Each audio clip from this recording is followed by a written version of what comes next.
Today is January 17, 2026. As we mark another day in the unfolding story of humanity, we find ourselves at a unique crossroads in our understanding of the universe and our place within it. Humanity has mapped the genome, photographed distant galaxies, and unlocked the secrets of nature through reason and evidence. Our collective curiosity has propelled us to peer deeper into the fabric of reality, revealing wonders that were once unimaginable. The scientific method has led many to question ancient beliefs, seeing the universe as governed by natural laws, not a divine hand. Each discovery, from the smallest particle to the largest galaxy, has reinforced the idea that the cosmos operates according to principles we can observe, test, and understand. Atheism is not a belief system, but a conclusion. There is no compelling reason to accept the extraordinary claim of a supernatural being. It is a position reached after careful consideration of the evidence, or lack thereof, for any higher power intervening in the universe. If a God were real and active, we should see clear, testable proof, yet such evidence is absent. The pages of our scientific journals remain blank when it comes to verifiable miracles or divine interventions. The atheist simply asks for the same intellectual honesty we use in medicine or engineering: demand evidence before belief. We do not accept claims about health or technology without rigorous testing, so why should we make an exception for the most extraordinary claim of all? Why abandon our most reliable method for truth when it comes to God? To do so would be to undermine the very progress that has brought us this far. The atheist viewpoint is grounded in rational inquiry, embracing the known and unknown without invoking the supernatural. It is a perspective that values questions as much as answers, and is unafraid to admit when something is not yet understood. The universe is seen as a magnificent, self-contained reality, not a stage for divine drama. Its beauty and complexity are awe-inspiring in their own right, requiring no supernatural explanation to be meaningful. This essay will explore why many find the concept of God unnecessary, from scientific explanations to logical contradictions in religious doctrines. We will examine how natural processes can account for the richness of existence and why appeals to the supernatural often raise more questions than they answer. It's a worldview built on evidence, logic, and a profound appreciation for the natural world as it is. Let's begin the journey, guided by curiosity, skepticism, and a deep respect for the wonders that reality has to offer.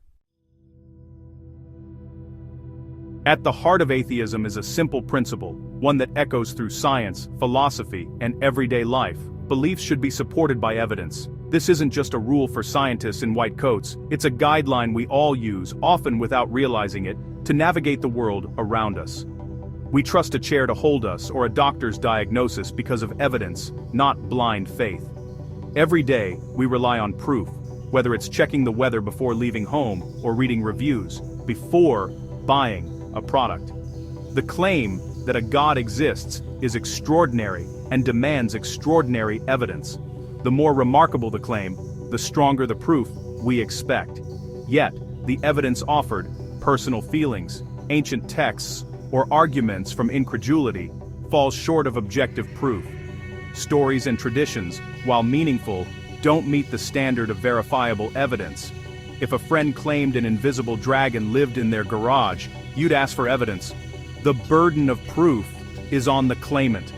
We don't accept extraordinary claims in any other part of life without solid backing. Atheists apply this same logic to God. It's not their job to disprove God, but the believer's job to prove it. This approach isn't about stubbornness. It's about consistency and intellectual honesty. Without convincing evidence, the rational position is to withhold belief. It's not a rejection of possibility, but a commitment to reason. This isn't closed-mindedness. Most atheists would accept God's existence if presented with clear, verifiable proof. Open-mindedness means being willing to change your mind when the facts change. If prayers regrew limbs, or a divine message appeared in the stars, the conversation would change. Evidence has the power to shift perspectives, no matter how deeply held. But in the absence of such evidence, belief isn't justified. It's not about denying hope or meaning, but about being honest with what we know. The commitment is to follow the evidence wherever it leads, even if it challenges our assumptions or desires. So far, it hasn't led to a divine being. That's why evidence matters, because it's the most reliable guide we have in our search for truth. For centuries, complexity was seen as proof of a creator. Science, however, has revealed that natural laws, physics, chemistry, biology, explain the world without invoking the supernatural. Evolution by natural selection shows how life's diversity and complexity arise from simple, unguided processes. The I, once thought irreducibly complex, evolved step by step. In cosmology, the Big Bang and natural laws explain the universe's origin and structure. Invoking God only pushes the mystery back. Who created God? Science seeks testable, naturalistic answers, and natural processes have proven sufficient. The universe's order arises from matter and energy, not a celestial will. The more we learn, the less room there is for a God of the gaps. For atheists, the universe's elegance is all the more wondrous for being self-organizing. The sheer number of religions and gods throughout history is a powerful argument for atheism. Across continents and centuries, humanity has created countless deities, each with their own stories, rituals, and followers. From the sun gods of ancient Egypt to the pantheon of Hinduism, from Norse legends to the monotheism of Abrahamic faiths, the diversity is staggering. If one true God existed, we'd expect a single, clear message, but instead we find thousands of competing faiths. Each claims to possess the ultimate truth, yet their teachings often contradict one another, leading to confusion rather than clarity. Belief is largely determined by geography and culture, not universal truth. Where you are born almost always decides which God you worship, if any at all. This pattern suggests that faith is inherited, not discovered. Each religion claims exclusive access to salvation, dismissing others as mistaken. This exclusivity has fueled centuries of conflict, division, and misunderstanding between peoples. From the outside, atheists see a collection of groups, each convinced of its own correctness. To the skeptic, these passionate convictions appear more as products of tradition and upbringing than evidence of absolute truth. The logical conclusion: gods are human creations, shaped by culture and history. As societies evolve, so do their gods, adapting to new values and knowledge. The believer is an atheist, regarding all other gods. The atheist simply goes one god further. This perspective highlights the arbitrary nature of religious belief. This diversity undermines the credibility of any single religion. If so many faiths exist, each claiming to be the only way, how can we know which, if any, is true? Without a reliable way to judge between competing claims, the reasonable stance is to suspend belief. It is more honest to admit uncertainty than to choose arbitrarily. The vast array of gods points to the creativity of the human mind, not divine reality. Our stories reflect our hopes, fears, and imagination, reminding us that ultimately gods are mirrors of ourselves. The problem of evil challenges the idea of an all-powerful, all-good God. The world is filled with suffering, natural disasters, disease, and human cruelty. If God is all-powerful and all-good, why does suffering persist? Theodicies, claims that suffering builds character or is part of a divine plan, often fail to satisfy. Natural disasters and diseases aren't explained by free will. For atheists, the problem dissolves. The universe is indifferent, governed by impersonal laws. Earthquakes and cancer have natural causes, not divine reasons. Suffering is a tragic feature of a world without purpose or morality imposed from above. The world looks exactly as it would if there were no divine oversight. Religion's persistence can be explained by human psychology.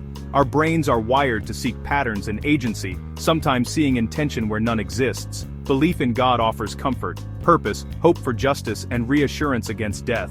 But comfort isn't evidence. Atheists argue that religious belief is wish fulfillment, addressing existential fears but not reflecting reality. God is seen as an invention, not a discovery, a coping mechanism for a self-aware species. While acknowledging the comfort religion brings, atheists argue we can face reality without illusions. Purpose, wonder, and morality can be found in human connection and scientific understanding. We don't need a supernatural being to find meaning. Many argue that without God, there's no basis for morality. Atheists counter that morality is a product of evolution and social living. Empathy, fairness, and cooperation are wired into us as social animals. Our reason allows us to expand our moral circle beyond our tribe. History shows religion has justified both good and harm. Divine command can be rigid and outdated. Secular morality is based on real-world consequences, promoting well-being and reducing suffering. This allows for moral progress, guided by reason, and empathy. The idea that we need God to be good is both incorrect and insulting. Most people act morally out of empathy and understanding, not fear of punishment. Morality is grounded in our shared humanity, not divine decree. The burden of proof lies with those making extraordinary claims. Atheism isn't a claim that no gods exist, but a response to the claim that one does. The claim for God's existence is extraordinary, yet the evidence offered is ordinary: personal feelings, ancient stories, philosophical arguments. Extraordinary claims require extraordinary evidence, which is lacking. Atheists are often asked to prove God doesn't exist, but proving a universal negative is impossible. The rational approach is to proportion belief to evidence. Since there's no compelling evidence for God, the reasonable conclusion is non-belief. This isn't arrogance, but intellectual honesty. Believers already dismiss thousands of other gods for lack of evidence. Atheists apply this standard consistently. Until clear objective evidence is provided, non-belief is the logical position. Skepticism is not certainty, but a commitment to reason. The atheist perspective is a rational conclusion, not dogmatic faith. It champions science and critical thinking as the best ways to understand reality. Beliefs require strong evidence, especially extraordinary ones. Science explains the universe and life without invoking the supernatural. The diversity of religions and the problem of suffering point to human invention, not divine reality. Morality arises from our social instincts and reason, not divine command. Non-belief is a humble acknowledgement to follow evidence wherever it leads. Until compelling evidence for God appears, skepticism remains the default.